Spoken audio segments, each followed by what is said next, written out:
راهی دیگر جوانها شود مجبور شدم که این سخن به سمع شما رسانم.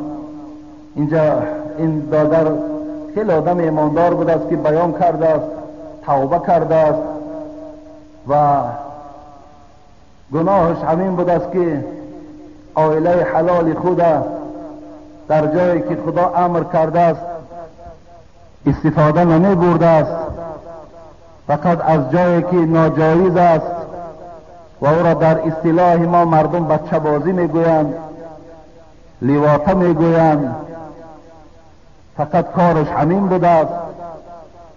بار اول بسیار میگوید برای من درست بود، حس میکردم، زیرا که من یک بار از زبان شما شنیده بودم که نسبت لیواطه شما یک برآمدم داشته بودین، لیکن مرا بسیار شیطان وسواس کرد و همین کار را چنگ زدم، لیکن بعدم پشیمانم که شدم، باز این کار، این عمل زیست دوام دادن گرفتم.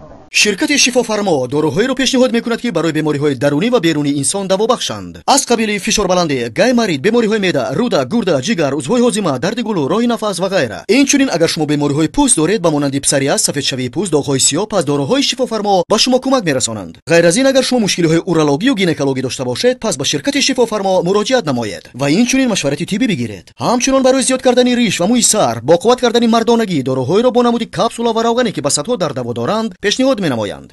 السلام علیکم دوستان عزیز. آیا شما برای گذشتن از سرحد دشواری میکشید؟ مهلت حجت‌هایتان به آخر رسیده است؟ پس من برای شما خدمت رسانی شرکت نور محمد را پیشنهاد میکنم. با ماشین‌های نو و زمانوی، با باوری و اعتماد کامل توسط رانندگان مرد و زن، شما را از منزل استقامتیتان تا خط سرحد برده برای عبور مرز مساعدت می نمایند. یادآور می شویم که اگر شما از نام شبکه حاجی میرزا مراجعت نمایید، برایتان تخفیف ارائه کرده می شود. یتلو علیهم آیاته و یزکیهم و یعلمهم الکتاب والحکمه و این کان من قبل لفی ضلال مبین. والصلاة والسلام على من بعثه رحمة للعالمين، والصلاة والسلام على البشير النذير والسراج المنير وعلى آله وأصحابه والتابعين إلى يوم الدين. سلام على خاتم الأنبياء، سلام على سيد الأصفياء. محمد که عالم پر از نام اوست، سجود ملائک ز اکرام اوست. محب مساکین و محبوب حق که از شرم رویش کند گل عرق. سرور اولاد آدم آمدی، خوش آمدی. سرور اولاد آدم آمدی، خوش آمدی. روشنایی هر دو عالم آمدی، خوش آمدی. شهسواری ملک و دین و رهنمای امتان، انبیا را بلکه خاتم آمدی، خوش آمدی. اللهم صل علی محمد و علی آل محمد.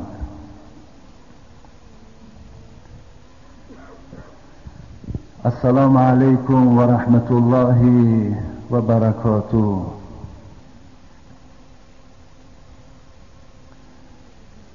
همه شما را برادرای عزیز و گرامی، مهمانای عالی قدر،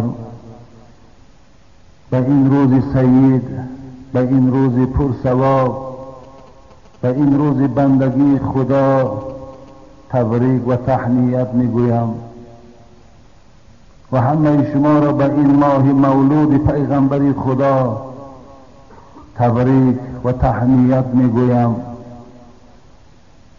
و از پروردگار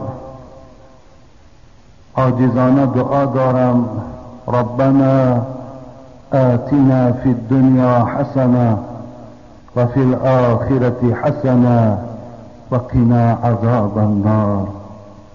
پروردگارا برای ما بندگانت نیکبختی و سعادت را در این دنیا نصیب بگردان.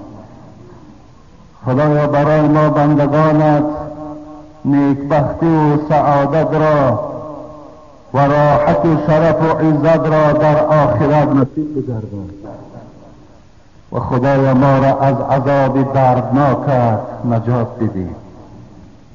خدایا ما را اهل مغفرت بگردان. خدایا جنت جاودانیت را برای ما امتان محمد صلی الله علیه و سلم اگرچه عبادت هامان خیلی کم است، پر از سهو و غلط است، خدایا نصیب بگردان. خدایا محبت ذات خودت، محبت حبیبت را در دل ما بندگانت باز هم زیادتر جایگیر بگردان و این نعمت هدایت خدایا تا دم آخر همراه ما نگه دار. آمین یا رب العالمین.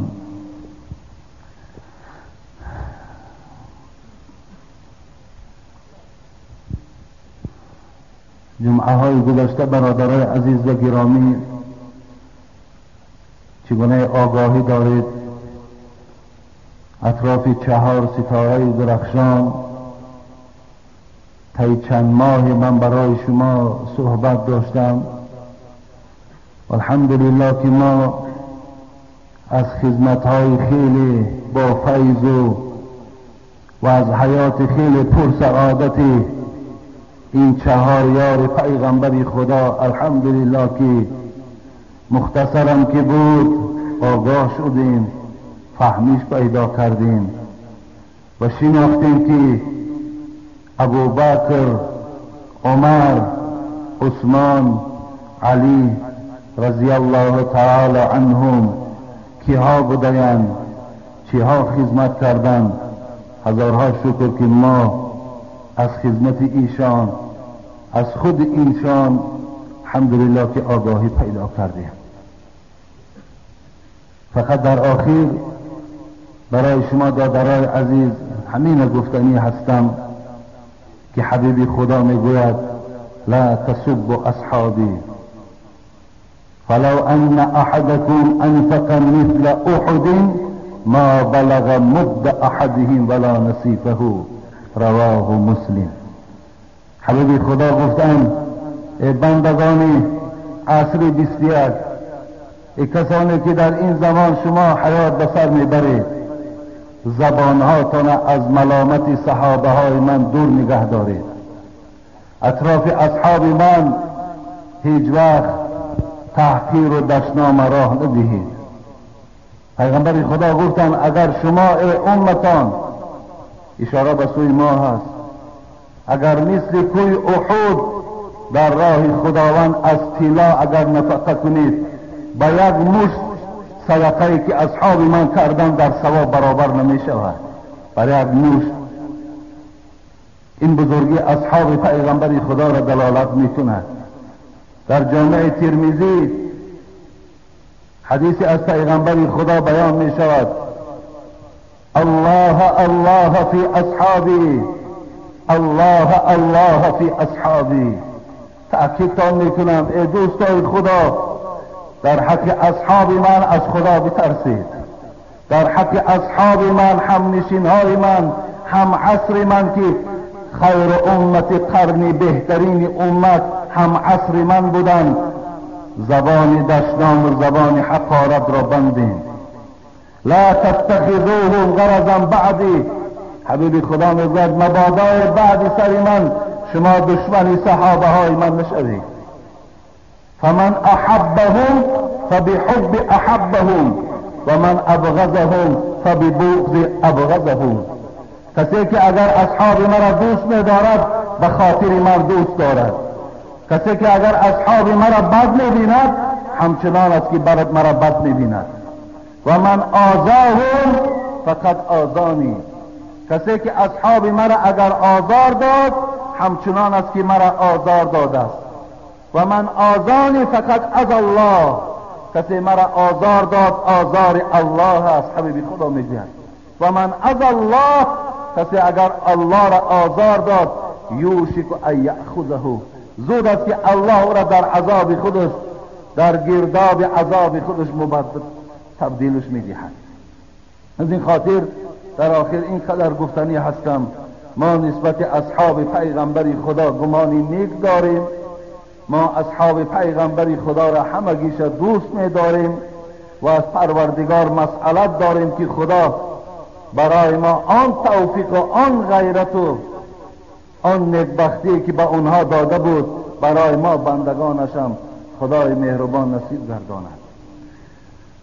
و دیگر اینکه برادرای عزیز و گرامی، این ماه ربیع الاول است. ماهی هست که در این ماه محمد زیبا، این معلم بشریت، به عرصه جهان قدم گذاشتند. مادرشان آمینه حکایت میکند که وقتی که این محمد از دامان من بیرون شد، زمانی که من محمد تولد کردم، مثل یک نوری که کاخ شام را روشنی میداد همچنان بود. الحمدلله که همون حبیب خدا، همون معلم بشریت در این ماه مبارک، در این ماه ربیع الاول و دنیا آمدند. همه شما را به این ماه مولود پیغمبر خدا تبریک و تهنیت میگویم و از خداوند خواهان او هستم که خداوند این آن محبتی که حبیب خدا بر امتای خود داشت، آن دوستداری که حبیب خدا به امتانش داشت، اگرچه امروز ما نصف او را، ذره او را نسبت حبیب خدا شاید نداشته باشیم، خدایا محبت اون حضرت در دل ما باز هم جایگیر گرداند و ما را همیشه پایبند سنت های حبیبش گرداند. پیغمبری بود که خداوند در قرآن انا اعطیناک الکوثر، ای محمد صلی الله علیه و سلم، من برای تو کوثر را نصیب گردانیدم. حوضی که خیلی آبی خنک دارد، از شیرم سفیدتر است، از آب برف هم خنکتر است. حتی صاحبای تفسیر میگویند نوشیدن این آب از قیماق هم دیده ملایمتر است. خداوند این حوض کوثر، این آب کوثر برای امتان رسول اکرم صلی الله علیه و سلم نصیب گرداند. پیغمبر را ما و شما امت هستیم که خدا در قرآن و رفعنا لک ذکرک میفرماید ای محمد آنچنان مرتبه و آنچنان بزرگی برای تو نصیب کردم که ذکر تو را در روی دنیا بلند گردانیدم. جبرائیل میگوید وقتی نزد حبیب خدا آمد و پرسید میدانی که و رفعنا لک ذکرک چی معنی دارد؟ گفت خدا داناست، نمیدانم چیست. گفت معناش این است که خدا میگوید نام حبیب محمد را همراه نام خودم قریب گردانیدم. هر جایی که نام من خوانده می شود در برابرش نام حبیب من محمد گرفته می شود. این معنای و رفعنا لک ذکرک. ببین ما اذان می دهیم اشهد ان لا اله الا الله و اشهد ان محمدا عبده و رسوله. لا اله الا الله محمد رسول الله. نام الله گرفته می شود، در پهلوش نام محمد صلی الله علیه و سلم گرفته می شود. حضرت سعدی می گوید نمیدانم کدامین سخن گویمت که بالاتری از آن چی گویمت. نمیدانم در وصف تو چگونه غزل ایجاد کنم، چگونه مناجات بیان کنم، زیرا هر چیزی که میگویم ای محمد تو از او بالا هستی. پیغمبر را ما و شما امت هستیم که حبیب خدا گفتند روز قیامت تمام اهل جنتی ها 120 صف می شوند، 20 صفا، 120 صف اهل جنت در روز قیامت می شود. عدد صف ها را خدا داناست چه مقدار است. 80 من هذه الامه، حبیب خدا گفت بزرگی من بینن ای امتان من که 80 صف همین 120 از امت من در روز قیامت است. 80 صف همین اهل جنتی ها از امت رسول اکرم است. انا همون شخص، انا همون معلم بشریت الحمدلله که در این ماه به دنیا آمده است. هر کدام تو می توانیم که در نزد زن خود، فرزند خود، در خاندان خود برای پیشواز مولود پیغمبر خدا، برای این انسان با سعادت فرزندا را جمع کنیم، یک پیاله چای کنیم، از حیات پیغمبر خدا برای فرزنداتان رسانیم تا که شناسند که این محمد که امروز مردم برای او آب چشم میریزد این محمد کیست، و فرزندا شناس کنید. خدا رحمت کند جلال الدین سیوطی را که حضرت چه عالم بزرگی بود، ثقه در حدیث بودند، محقق بودند، مفسر بودند. از ابن حجر عسقلانی خدا رحمتشان کند صاحب شرح صحیح بخاری فتح الباری حکایه میکند که ابن حجر عسقلانی گفتند جشن مولود پیغمبر خدا را من از حدیثهای صحیح بخاری و مسلم استخراج کردم. گفتند چگونه؟ گفتند وقتی پیغمبر خدا مدینه آمدند، این حدیث در بخاری و در مسلم روایت می شود، وقتی به مدینه آمدند حبیب خدا یهودی ها را دید که روزدار هستند. گفت برای چی شما روزه دارین؟ 10 ماه محرم بود. گفت امروز روز هست که حضرت موسی بالای فرعون غلبه کرد، خداوند فرعون همراه قومش هلاک کرد و موسی را نجات داد. ما برای خاطر این روز خوب، این روز نیک، امروز را روزه گرفتیم. حبیب خدا میگه وقتی این سخن از یهودی ها شنید گفت آگاه باشید ای امتان من بر موسی از این قومش دیدن نزدیکتر هستم. منم امروز را برای شما روز روزه اعلان میکنم.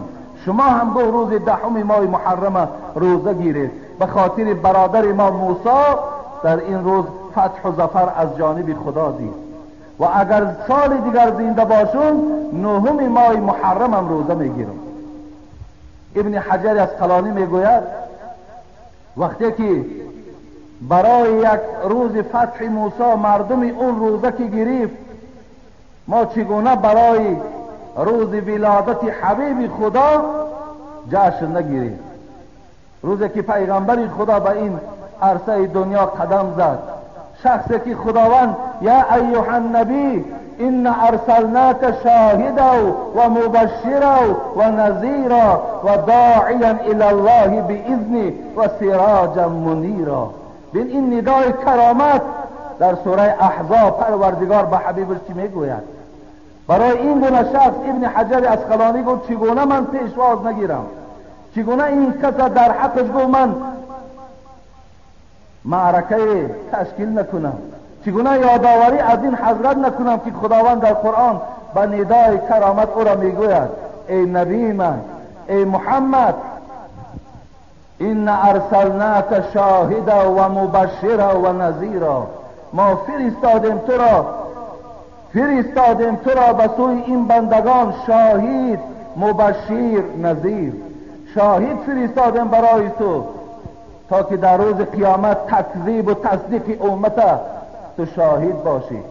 ما تو را مبشر روان کردیم، بندگان مرا بشارت به جنت ده که خداوند برای اینها جنتی که پر از ناز و نعمت است آماده کرده است منتظر ما بندگان است کدام ساعت خدا جان ما را قبض میکند و ما وارد او جنتی جاویدانی شویم. خدا گفت با او بندگان من خبر ده و نذیرا.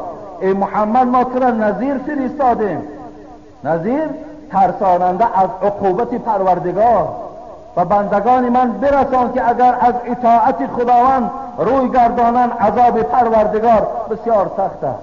برای اونها بگو در دوام و داعیا الی الله باذنی، تو به فرمان پروردگارت بندگان مرا به سوی من دعوت بنما. در آخر چی گفت الله نسبت محمد؟ و سراجا منیرا. ای محمد تو چراغ هستی که اصلا خاموش نمیشوی. منیر اینجا تأکید است، چراغی که تا روز قیامت خاموش نمیشود. ببین چقدر دشمن ها رسول اکرم صلی الله علیه و سلم پیدا کرد. امشب اگر شما برنامه یورانیوس تماشا کرده باشید، من تماشا کردم، همون ژورنالیستی نیدرلندی که نسبت پیغمبر خدا کاریکاتوره ها کرده بود، یک کینای دیگه هم نسبت همین قرآن نسبت رسول اکرم ترتیب داد که بسیار یک کینای خیلی بدبختانه بوده است. سرورای همون دولت به خلاصه آمدن که نشان ندید که نفرت مسلمانان نسبت دولت ما زیاد بشود. این گونه بدبختا تا روز قیامت نسبت حبیب خدا دشمنی میکنند. لیکن الله از بالا خبر داد ای محمد تو پروا نکن اگر تمام دنیا نسبت تو بدبینی دارن و سراجا منیرا، تو چراغ هستی که اصلا خاموش نمیشوی. چراغ احمدی را حق بیافروخت، کسی پوف کرد ریشی خیش را سوخت. کسی مقابل محمد مبارزه میبرد، کسی محمد بد میبیند، کسی این کتاب برای تربیه بشریت کاریکاتور میکند و خود شرمنده میشود. هیچ وقت انشاءالله اینا فتح و ظفر نمیبینند. خداوند هم تا گفت و سراجا منیرا، تو چراغ هستی که تا روز قیامت خاموش نمیشوی. مفسرای قرآن گفتن ببین خدا و جعلنا سراجا وهاجا در سوره نبأ، سوره عما یتساءلون میخوانیم از پاره 30، خدا در اینجا هم چی گفت؟ گردانیدیم آفتاب را هم سراج. ببین خداوند آفتاب هم چراغ گفت. مفسران میگن اگر آفتاب چراغ آسمان باشد، محمد چراغ زمین است. اگر آفتاب چراغ دنیا باشد، محمد چراغ دین است. اگر آفتاب چراغ آب و گل و درخت و زمین باشد، محمد چراغ دل و جان است. اگر به طلوع این آفتاب مفسرای قرآن میگویند دنیا روشن شود، با آمدن محمد کفر و ضلالت و جهالت از روی دنیا همش خاموش شدند. الحمدلله این گونه شخص در این ماه به دنیا آمد. به این خاطر خدا رحمتش کند صاحب فتح الباری شرح صحیح بخاری ابن حجر اسقلانی، نام حضرت اصلش احمد ابن علی بودند، با ابن حجر اسقلانی در روی دنیا معروف هستند. گفتند من از این حدیث پیغمبر خدا استخراج میکنم که شما مولود پیغمبر خدا را جشن گیرید، قبول داشته باشید. شما را به این ماه و به این روز تبریک و تهنیت میگویم. موضوع امروزه ما انشاءالله ما خدا خواسته باشد یک روز مصلحت کنیم، حضرت ها قدی دامله ها قدی یک روز خدا خواسته باشد روز یادآوری از تاریخ حبیب خدا، از چگونه نسبت امت مهربان بود، چه روزهای سختی را حضرت از سر گذرانید. برای شما خدا خواسته باشد در حضور دامله هایی که انشاءالله من صحبت میکنم همراه اونها، البته یک مجلس یک روز جمعت خدا خواسته باشد برپا میکنیم اگر حیات باشیم. امروز باشد یک چند سوال هایی که برادرها فرستادن پاسخی و انتظارن، همین ها را برای شما جواب میگویم. من گفته بودم که همین مکتوب هاتون خواهش داشتم خیلی کوتاه کنید، همون سوالتون نویسید بس است.